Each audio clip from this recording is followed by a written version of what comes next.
Good morning साथियों, कैसे हो आप सब। उम्मीद है सब अच्छे होंगे और अच्छे से प्रिपरेशन कर रहे होंगे और इस बार किसी भी हालत में सीट निकालने की कोशिश कर रहे होंगे। और भगवान से प्रार्थना है कि आप अपने लक्ष्य में, अपने गंतव्य में जल्द से जल्द कामयाब हो। तो आज हम आदिकाल का एक और भाग है रासो साहित्य, जिसे पढ़ेंगे और कोशिश करेंगे कि यहाँ से क्वेश्चन हो जाए और आपको इससे बाहर कुछ पढ़ना नहीं पड़े। क्योंकि देखो, किसी ने मुझे कहा सर आप ऐसा कैसे कह सकते हो, यहीं से क्वेश्चन आएगा। तो मैं दावे के साथ कह सकता हूँ कि यहाँ से क्वेश्चन आएगा, क्योंकि ओल्ड पेपर एनालिसिस करके और सारा परीक्षा का पैटर्न देख के मैंने चीज़ें तैयार की है। और रही बात 100% की, तो 100% तो आप बड़ी बड़ी किताबें पढ़ोगे, वहाँ से भी नहीं आएगा भाई। गारंटी ले सकता है क्या भाई 100% यहीं से आएगा हर चीज़ें, कोई एक भी क्वेश्चन बाहर से नहीं जाएगा। देखो मैं ये कह रहा हूँ, आपके सिलेक्शन वाला कंटेंट यहाँ से आ जाएगा। कट ऑफ कितनी रहती है? अधिकतम 70%।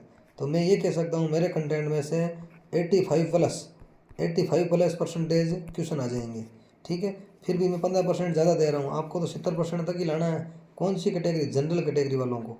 ठीक है, अगर आप मेरा कंटेंट खाली पढ़ लेते हो तो भी आपका सिलेक्शन आराम से हो जाता है। बाकी आप कहीं से पढ़ो, मुझे कोई प्रॉब्लम नहीं है। मैं तो बस एक दो लोग हैं उनके लिए ही ये कंटेंट अपलोड कर रहा हूँ, क्योंकि उनकी डिमांड है काफ़ी और टाइम नहीं मिल पा रहा है। तो मैंने सोचा यूट्यूब पे करवा दूँ, क्योंकि अपना वो टेलीग्राम पे तो चल ही रहा है अलग से। ठीक है, तो वो अलग चीज़ है, वो मैं वो अपना पेड है, ठीक है ना, उसका कोई मतलब ही नहीं है। तो काफ़ी जने कह रहे हैं, विशेषकर एक दो जने हैं, उनके लिए मैं अपलोड कर रहा हूँ। और बाकी कोई देखो तो आपके लिए भी अच्छी बात है, नहीं देखो तो मुझे वो लोभ नहीं है कि भाई कोई देखेगा, लाइक मिलेगा, सब्सक्राइबर मिलेंगे, ऐसा कुछ नहीं है। ठीक है ना, तो आप देखो, आपको फ़ायदा डेफिनेटली होगा, मैं इतना दावे के साथ कह सकता हूँ। देखो भरोसा तो करना पड़ेगा, बिना भरोसा कुछ नहीं होने वाला। और भरोसा करके क्या करना, आप यार इधर उधर की बहुत सारी चीज़ें पढ़ते हो। 10 मिनट का मेरा वीडियो देख लो तो कौन सा फर्क पड़ जाता है आपके, है ना। 10 मिनट में आपके क्वेश्चन काफ़ी कवर हो गए, रिविज़न होगा और संस्कृत शिक्षा विभाग का पेपर होगा। और जहाँ तक हम पढ़ेंगे वहाँ से अगर क्वेश्चन नहीं आए तो मुझे बताना आप। 100% बोल रहा हूँ मैं, क्वेश्चन आएंगे। 17 शायद नवंबर को पेपर है संस्कृत शिक्षा विभाग फर्स्ट ग्रेड का, उसमें भी देखना यहाँ से क्वेश्चन टपकेंगे सीधे के सीधे। फिर आप देखोगे ये कहाँ से आ गया, ये कहाँ से आ गया, यहाँ से आएंगे। ठीक है ना, पेपर सेटर ने भी यही कंटेंट पढ़ा है मेरा। ठीक है ना, ये मैं मजाक कर रहा हूँ, सीरियस मत लेना ज़्यादा। बाकी उन्होंने जहाँ से भी पढ़ा होगा वहीं से मैंने पढ़ा और वहीं से मैंने ये चीज़ें लिखी है। ठीक है, तो हम शुरू कर रहे हैं रासो साहित्य या चारण साहित्य। तो एक क्वेश्चन आया है कई बार के रासो कवियों का उद्देश्य क्या था। तो रासो कवियों का उद्देश्य क्या था? धर्म तत्वों का निरूपण करना। इंपॉर्टेंट है ये क्वेश्चन, 2-3 बार पीजीटी में आ रखा है। ठीक है, धर्म तत्वों का निरूपण करना। रासो साहित्य को चारण साहित्य भी कहा जाता है, क्योंकि अधिकतर ये साहित्य किसने लिखा है? चारणों ने लिखा है। ठीक है, तो रासो शब्द, एक क्वेश्चन आता है रासो शब्द की उत्पत्ति कैसे हुई। इंपॉर्टेंट है, ये आपको एग्जाम से एक दिन पहले देख के जाना है, क्योंकि कन्फ्यूजन हो जाती है। हिंदी का पहला कवि, रासो शब्द, है ना, नामकरण, ये सारे एग्जाम से एक दिन पहले देखने वाली चीज़ें होती है। इनसे क्या होता है, एक दिन पहले देखने से कॉन्फिडेंस आ जाता है, और कॉन्फिडेंस से ही है ना हमें ना आधी लड़ाई जीत लेते हैं। तो ये क्वेश्चन आता है। तो राजयश से उत्पत्ति मानी है हरप्रसाद शास्त्री और विद्वेश्वर दुबे ने। किसकी? रासो शब्द की। राजसू या राजसू से उत्पत्ति मानी है रासो की। गा सदा तासी वही इस्तवारदाला लिटरेतर एंदु हिंदुस्तानी, है ना। रासायन से मानी है किसने? आचार्य रामचंद्र शुक्ल ने। रासायन से किसने मानी है? रामचंद्र शुक्ल ने रासो शब्द की उत्पत्ति मानी है। और रेशिय से रासो शब्द की उत्पत्ति श्यामल दास और जायसवाल ने मानी है। और रास शब्द से रासो शब्द की उत्पत्ति दशरथ शर्मा, नंदुलारी वाजपेयी और बच्चन सिंह, इन तीनों ने मानी है रास शब्द से। ठीक है, और रासक शब्द से उत्पत्ति मानी है रासो की हजारी प्रसाद द्विवेदी, गणपति चंद्र गुप्त और माता प्रसाद गुप्त। और रसिक शब्द से रासो शब्द की उत्पत्ति मानी है नरोत्तम दास ने। ठीक है, और राजदेश से गिरीशन ने। अब आप ये पूछोगे सर हमें ये बता दो जहाँ से क्वेश्चन आता ही आता है। तो इम्पोर्टेंट है, एक तो ये रासायन वाला हर बार आता है, एक ये रेशे वाला पूछ रखा है कई बार, एक ये रासक और रसिक, ये कई बार पूछ रखे हैं ये चीज़ें। ये तो आप कम से कम याद करना, और पूरा याद करो तो कैसा भी क्वेश्चन रासो शब्द से आएगा तो आप डेफिनेटली कर लोगे। ठीक है ना, कम से कम ये याद कर लो भाई, हमें तो कुछ कम चीज़ें देखनी है। तो रसायन, रेशे और रासक ये देख लेना, इससे भी आपका काम हो सकता है। ठीक है, अगला क्वेश्चन, अब रासो साहित्य में जो रासो ग्रंथ लिखे गए हैं वो देखना। एक चीज़ आप ध्यान रखना, तो ये रासो ग्रंथ है ना, इनका कालक्रम का क्वेश्चन आता है। कैसा क्वेश्चन आता है? कालक्रम का। नेट में भी आता है, हो सकता है फर्स्ट ग्रेड में भी आ जाए। ये पढ़ ही रहे हो तो साथ साथ में कालक्रम भी आप इनका देख लेना। ठीक है, शुक्ल जी ने जो माना वो देख लेना, क्योंकि शुक्ल जी के हिसाब से पेपर अब बनता है। तो ये कालक्रम थोड़ा सा सबका देख लेना, मैं यहाँ बताऊँ नहीं बताऊँ, वैसे मेरी कोशिश रहेगी बताने की, फिर भी आपको कालक्रम सेट करना है।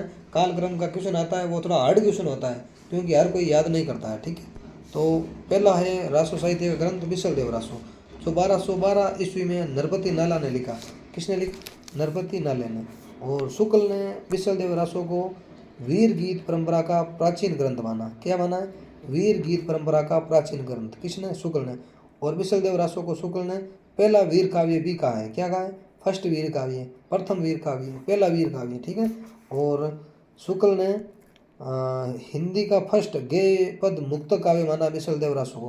पूछ ले, हिंदी का प्रथम गेय पद मुक्त काव्य बिसलदेव रासो को किसने माना है? तो शुक्ल जी ने माना, नहीं माना तो आप ऐसे ही सोच लो, हिंदी का पहला गेय पद मुक्त काव्य बिसलदेव रासो है, ठीक है ना। विशुद्ध संयोग वियोग श्रृंगार की रचना है। पूछ ले, इसमें कौन सा रस प्रधान है? रस तो श्रृंगार है लेकिन स्पेशल रूप से वियोग श्रृंगार, ठीक है। आगे देखो, इसमें पहली बार 12 मासा का वर्णन मिलता है।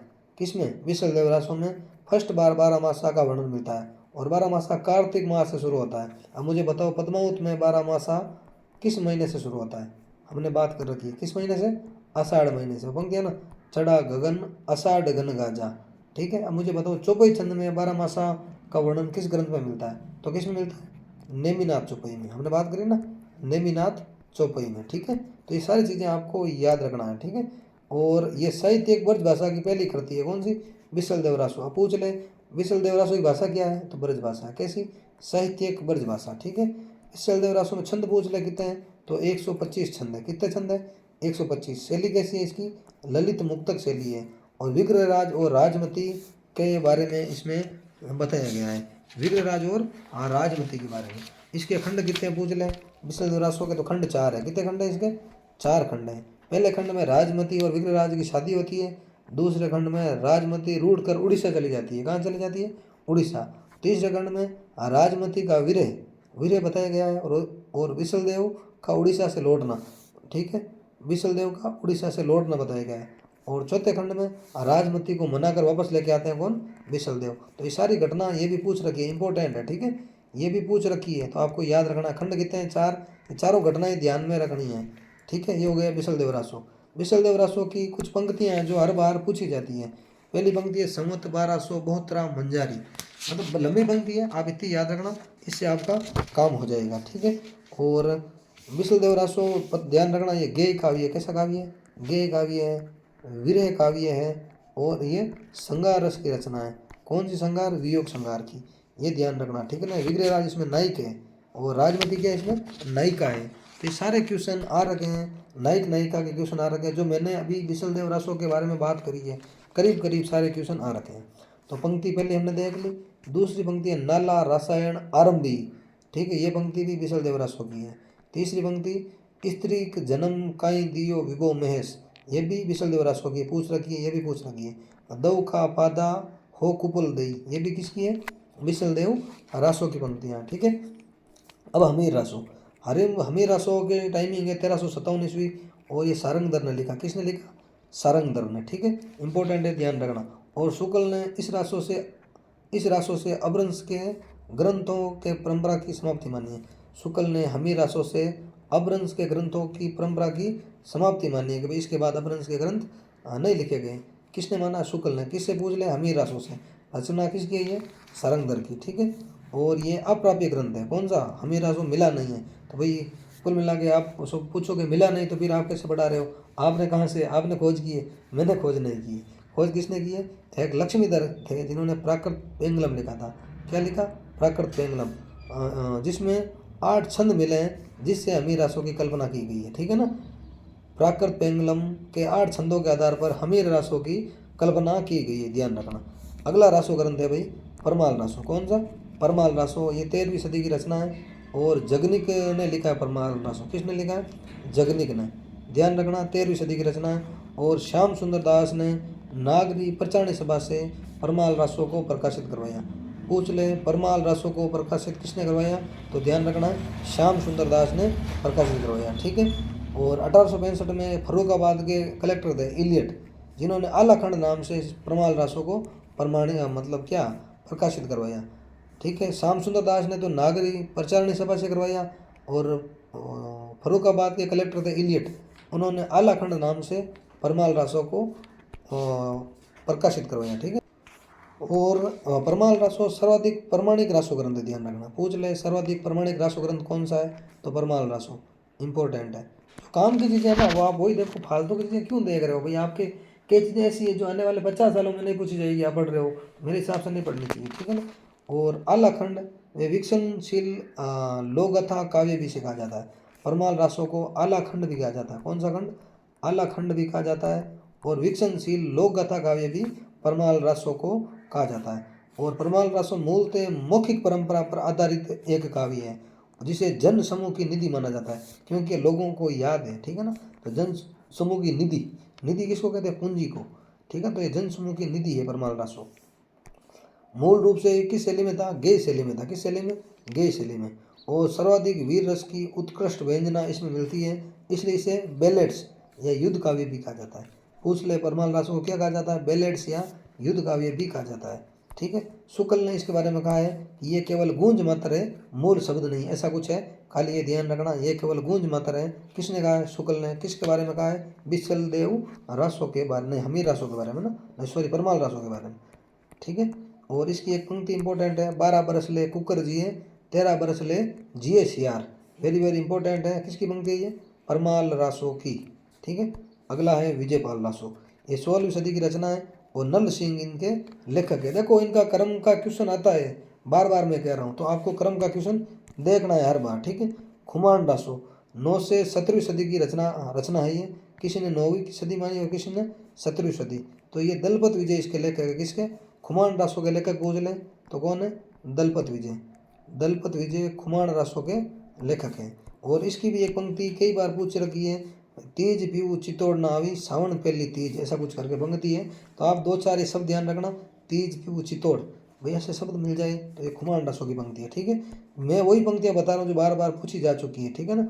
और अगला है पृथ्वीराज विजय, ये जयानक द्वारा लिखित रचना है, और 1875 में कश्मीर यात्रा के समय एक वुल्लर नाम के थे, कोई लेखक मान लो आप, इतिहासकार मान लो, कुछ भी मान लो, उनको इसकी प्रति मिली थी। किसकी, पृथ्वीराज विजय की। ठीक है। और एक नोट लगा के हमने लिखा है, जय मयक जस चंद्रिका और जय चंद प्रकाश, ये कैसी है, वीर गाथात्मक रचना है, लेकिन ये प्राप्त नहीं हुई है। जय मयक जस चंद्रिका और जय चंद प्रकाश, ये वीर गाथात्मक रचना लेकिन प्राप्त नहीं हुई। अब देखो पृथ्वीराज रासो, ये वेरी वेरी इंपॉर्टेंट है। ऐसा कोई राजस्थान का या भारत का एग्जाम नहीं है जिसमें पृथ्वीराज रासो का क्वेश्चन नहीं आया हो। डेफिनेटली यहाँ से हर बार क्वेश्चन आता है, तो ये थोड़ा आपको ध्यान से देखना। ठीक है। तो 1343 में चंद बरदाई ने लिखा पृथ्वीराज रासो। ठीक है। और पूरा किसने किया पूछ ले, तो ये जलहण ने किया। चंद बरदाई के पुत्र थे कौन, जलहण। भाई पंक्तियाँ नहीं आती है ना, पुस्तक जलहण हाथ दे गए, है ना, ऐसे कुछ करके पंक्ति है। तो ये जलहण ने पूरा किया। और शिव सिंह सेंगर ने चंद बरदाई को छप्पई का राजा कहा है। क्या कहा है, छप्पई का राजा कहा है शिव सिंह सेंगर ने चंद बरदाई को। और नामवर सिंह ने चंद बरदाई को छंद का राजा कहा है। क्या कहा है, छंद का राजा। छंद का राजा तो नामवर सिंह ने कहा है। और सेंगर ने क्या कहा है, छप्पई का राजा, छप्पई छंद का राजा। ठीक है। और शुक्ल ने पृथ्वीराज रासो को क्या कहा है, घटना कोश कहा है। शुक्ल ने पृथ्वीराज रासो को क्या कहा है, घटना कोश कहा है। ठीक है। और आप चिंता ना करें, पूरे हिंदी साहित्य के नोट्स हम देखेंगे अच्छे से, और बाद में एग्जाम से एक दिन पहले क्या पढ़ना है उनका भी हम रिवीजन करेंगे। आप बेफिक्र रहे, आप आराम से देखते रहें, और मैं कहूँ तो आप मेरे भरोसे रह सकते हो, मतलब इस कंटेंट के भरोसे आपका सिलेक्शन हो जाएगा। बशर्ते आपको इशारा याद होना चाहिए। ठीक है। तो इसमें समय या सरक कितने पृथ्वीराज रासों में, तो गुणचित्र समय या सरक है। छंद कितने हैं, 68 प्रकार के छंद पृथ्वीराज रासों में मिलते हैं। ठीक है। 68 गुणचित्र, कन्फ्यूजन होती है तो सरक है 69, सरक ज़्यादा है, छंद 68 प्रकार के। और हिंदी का फर्स्ट व अपभ्रंश का अंतिम महाकाव्य है पृथ्वीराज रासो। हिंदी का तो पहला, लेकिन अपभ्रंश का अंतिम महाकाव्य कौन सा है, पृथ्वीराज रासो। ठीक है। इसका अंगिरस तो कौन सा है, संगार नहीं है, इसका अंगिरस तो वीर है। कौन सा है, अंगिरस वीर। और वो था ना अपना बिसल देव रासो, उसका अंगिरस कौन सा था, संगार। लेकिन सहायक रस इसका संगार भी है। अंगिरस पूछ ले तो वीर रस, और सहायक पूछ ले तो संगार रस भी है, क्योंकि वो संयोगिता वाला आता है ना इसमें प्रसंग। ठीक है। और सर्वाधिक काव्य रूढ़ि का प्रयोग इसमें मिलता है, किसमें, पृथ्वीराज रासो में। ठीक है। और पृथ्वीराज और संयोगिता के बारे में वर्णन है इसमें। पृथ्वीराज चौहान थे ना जो अजमेर के अपने राजा, और संयोगिता इनके बारे में वर्णन मिलता है इसमें। टोड, कर्नल जेम्स टोड ने पृथ्वीराज रासो को संगोप्ता नाम दिया। क्या नाम दिया? संगोप्ता, संगोप्ता नाम दिया। ठीक है, पूछ ले तो ये आपको भी ध्यान रखना। इसकी एक घटना है जो वेरी वेरी इंपॉर्टेंट है, कई मासवत, पृथ्वीराज रासो की कई मासवत घटना है। और ये क्वेश्चन फर्स्ट ग्रेड 2022 जिसमें हम लगे ना, अभी आपके सामने बोल रहे हैं लग के ही, ठीक है ना, ऐसा तो आपको पता बोला नहीं जाता, वैसे मैंने पहले ही बोला था। तो उसमें ही क्वेश्चन आया था कई मासवत का। ठीक है, ये सबसे मार्मिक घटना मानी जाती है किसकी? पृथ्वीराज रासो की सबसे मार्मिक घटना मानी जाती है। ठीक है, ये तो आपको फैक्ट ध्यान रखना है पृथ्वीराज रासो के बारे में। जैसे 1343 छंद बरदई और जलन ने पूरा किया, सेंगर ने छपाई का राजा का, नामवर सिंह ने छंद का राजा का, शुक्ल ने घटनाकोश का, समय सर गुणशीतर छंद 68 प्रकार के। ठीक है, सारा ध्यान रखना है। और टोड ने संगोप्ता नाम दिया। फिर इनका क्वेश्चन आता है, ये प्रमाणिक किसने माना, अप्रमाणिक किसने माना, अर्ध प्रमाणिक किसने माना। तो ये वेरी वेरी इंपॉर्टेंट है। ठीक है, हर बार आता है, तो ये भी आपको ध्यान रखना है। प्रमाणिक की तो मैंने ट्रिक बना रखी है, आपको याद रहे तो आप याद कर लेना, नहीं तो आप अपने हिसाब से सेट कर लेना। प्रमाणिक, अर्ध प्रमाणिक, अप्रमाणिक, ये वेरी वेरी इंपॉर्टेंट है, याद करना मैं बोल रहा हूँ। ठीक है, प्रमाणिक किसने माना? टोड ने माना एक तो। दूसरा किसने माना प्रमाणिक? मोहनलाल विष्णुलाल पांड्या ने माना। तीसरा प्रमाणिक अयोध्या प्रसाद, है ना, अयोध्या प्रसाद हरियोध, ऐसा कुछ नाम भूल गए मैं तो, अयोध्या सिंह हरियोध, हरियोध ने माना। और प्रमाणिक श्याम सुंदर दास ने माना। और मिश्र बंधु ने भी प्रमाणिक माना। नगेंद्र ने प्रमाणिक माना। गिरीशन ने प्रमाणिक माना। मथुरा प्रसाद दीक्षित ने प्रमाणिक माना।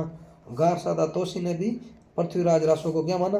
प्रमाणिक। आप सोचोगे सर आपने ये क्या लिख रखा है, तो मैंने साथ में लिखा विष्णुलाल पांड्या ने आनंद संवत की स्थापना की, मैंने साथ में लिख दिया। ठीक है, पूछ ले आनंद संवत, जैसे विक्रम संवत है ना, वैसे ही आनंद संवत की स्थापना पूछ ले तो मोहनलाल विष्णुलाल पांड्या ने की। और पृथ्वीराज विजय में 10 वर्ष जोड़ देते हैं तो ये पृथ्वीराज रासो के समकालीन हो जाता है।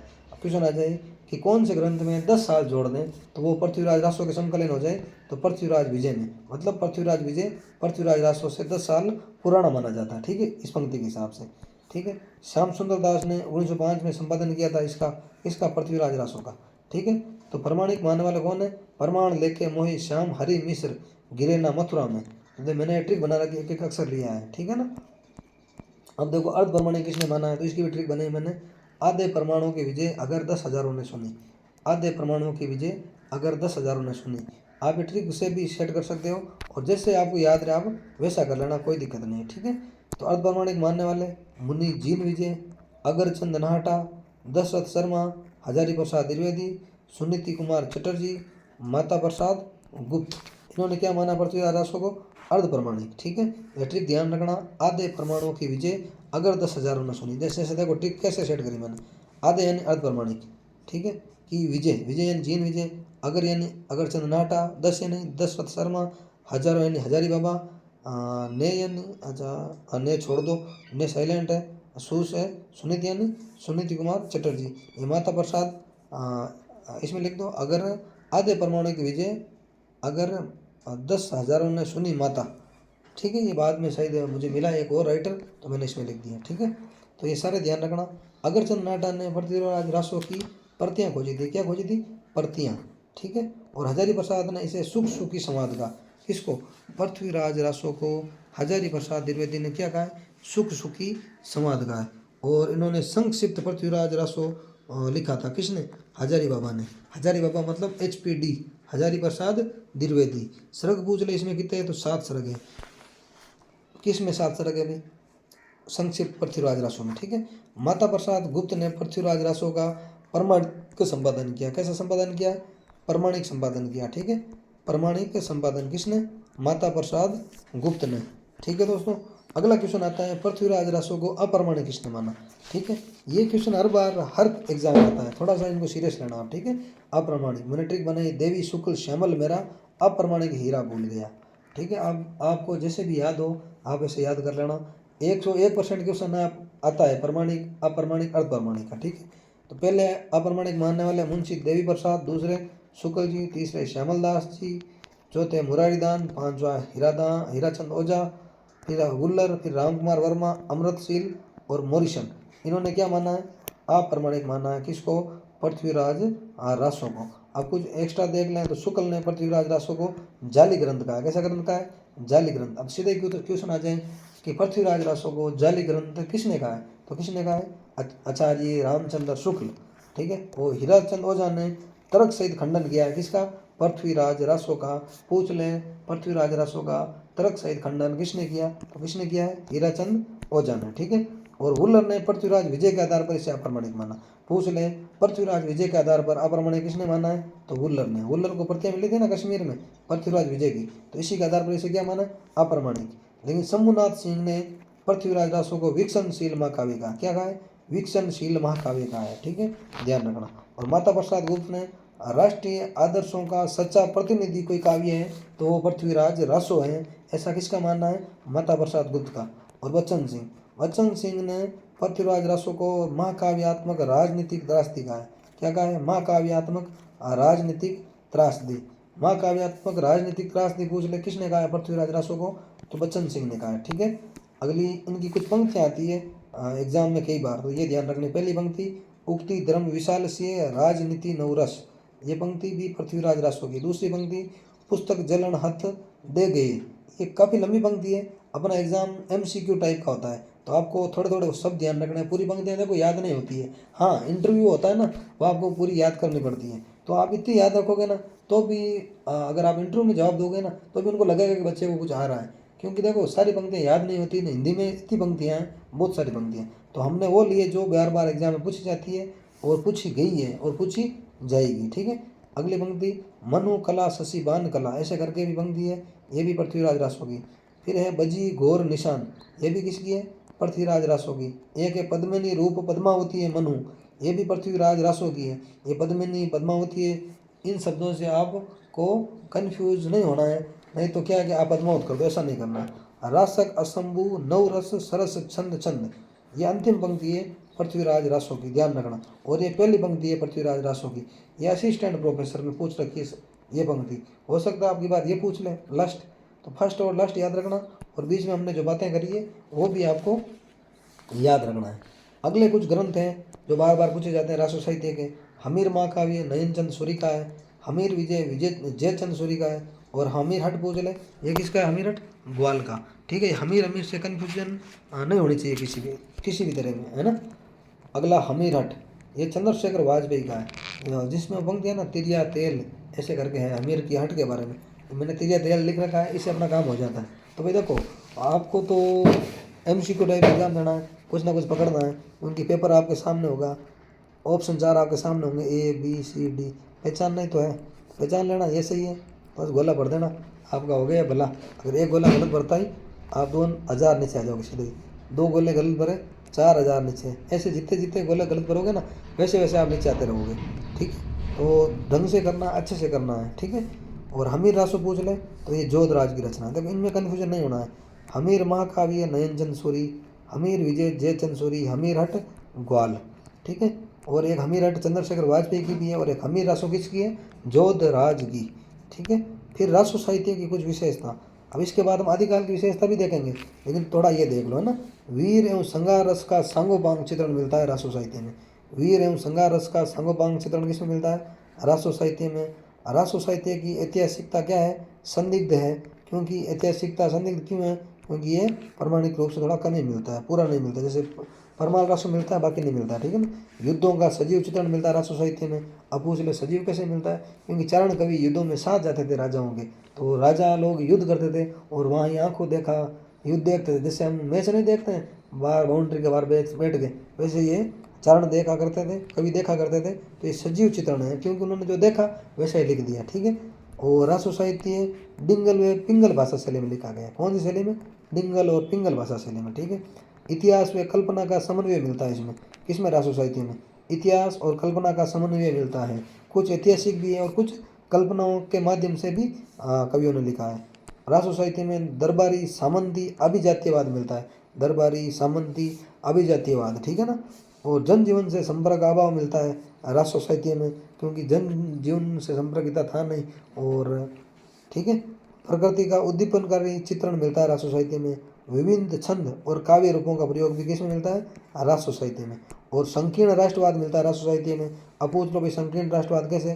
क्योंकि जब ये टाइम था ना, उस टाइम एक जिले को या एक रियासत को ही देश समझा जाता था, जैसे जोधपुर एक रियासत ही अलग देश हो गई, जयपुर एक रियासत अलग देश हो गई, ना बीकानेर एक रियासत अलग देश होगी। तो ऐसा था, क्योंकि आपने सुना होगा कभी नागौर और जोधपुर के बीच युद्ध, बीकानेर जोधपुर के बीच युद्ध, बीकानेर और नागौर के बीच युद्ध, क्योंकि वहाँ संकीर्ण राष्ट्रवाद था। बड़ा अखिल भारत नहीं था, छोटे छोटे जगह को ही राष्ट्र मान लिया जाता था। तो संकीर्ण राष्ट्रवाद मिलता है किसमें? राष्ट्र साहित्य में।